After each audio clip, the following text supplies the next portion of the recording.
झारखंड की JPSC JSSC परीक्षा धांधली मामले में सबसे बड़ा खुलासा हुआ है। सीआईडी की वो एफआईआर कॉपी इंडिया टीवी के पास है जिससे करप्शन की एक एक परत खुल जाती है।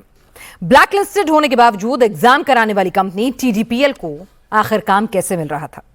टीडीपीएल का नाम आते ही ऑफिसर कानून कायदे क्यों भूल जाया करते थे? मास्टरमाइंड अभय तिवारी और एग्जामिनेशन कंट्रोलर श्वेता गुप्ता ने सीआईडी के सामने कौन कौन से राज उगले हैं, किस किस का नाम लिया है, इस रिपोर्ट में आप भी देखिए।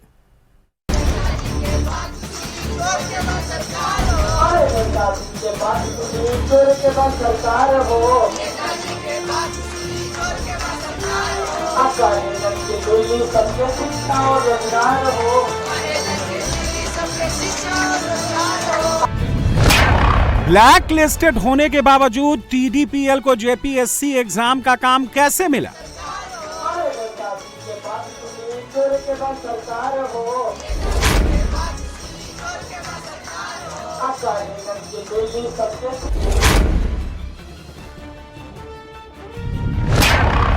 अभय तिवारी का जेपीएससी चेयरमैन और टीडीपीएल से क्या संबंध?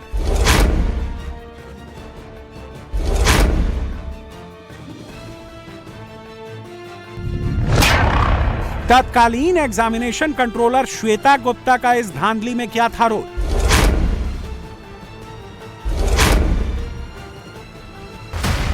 झारखंड में छात्रों का आंदोलन 21वें दिन भी जारी है।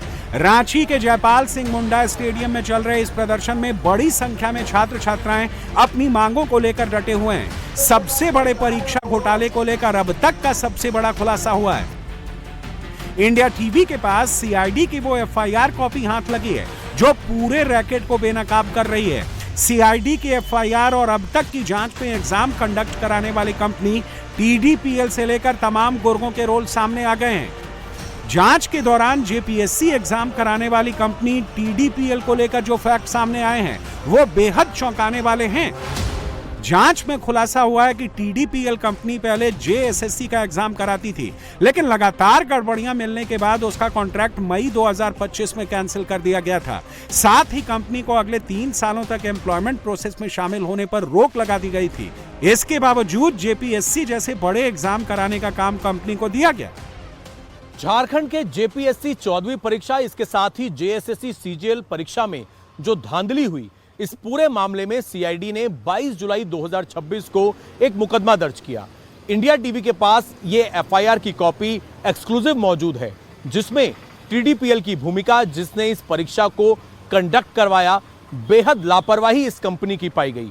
इसके साथ ही अभय तिवारी जो कि टीडीपीएल कंपनी में मार्केटिंग मैनेजर था, इसके साथ ही श्वेता कुमारी गुप्ता जो कि एग्जाम कंट्रोलर थी, इनकी क्या क्या लापरवाहियां सामने आई जिस वजह से ये बड़ी धांधली झारखंड के इन दोनों ही परीक्षा में देखने को मिली। एक एक खुलासा सिलसिलेवार तरीके से इंडिया टीवी करने जा रहा है। देश के सबसे बड़े एग्जाम स्कैम में अब तक मुख्य सिंडिकेट और मास्टरमाइंड अभय तिवारी, जेपीएससी की डिप्टी एग्जामिनेशन कंट्रोलर श्वेता कुमारी गुप्ता समेत 21 लोगों की गिरफ्तारी हो चुकी है। आरोपियों पर जेपीएससी और टीडीपीएल से मिलीभगत करके परीक्षा में धांधली का आरोप है। जिस टीडीपीएल को लेकर सवाल उठ रहे थे उस पर उत्तर प्रदेश में भी गंभीर आरोप लग चुके हैं।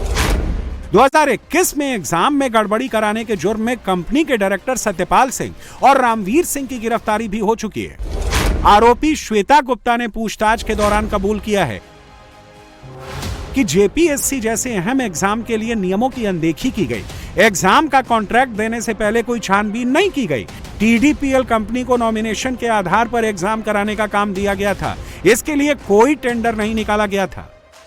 जेपीएससी और जेएसएससी परीक्षा में जो भी अहम दस्तावेज और डॉक्यूमेंट्स होते हैं, ये नियम है कि इसको पेन ड्राइव या हार्ड डिस्क के माध्यम से ही कहीं पर ले जाया जा सकता है, लेकिन व्हाट्सएप के जरिए इन अहम डॉक्यूमेंट्स को ट्रांसफर किया गया जिससे बड़ी लापरवाही सामने आती है।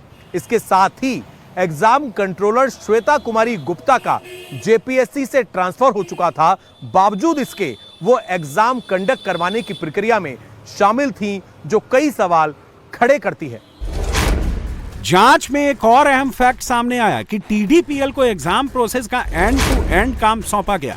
परीक्षा के अलग अलग फेज को अलग अलग एजेंसियों के बीच बांटने का नियम है, लेकिन यहां भी नियमों की अनदेखी करते हुए TDPL को पूरी जिम्मेदारी दे दी गई। ऐसे में चेक एंड बैलेंस की पर्याप्त पूरी व्यवस्था नहीं रह पाई। कंपनी ने मनमाने तरीके से गड़बड़ियां की।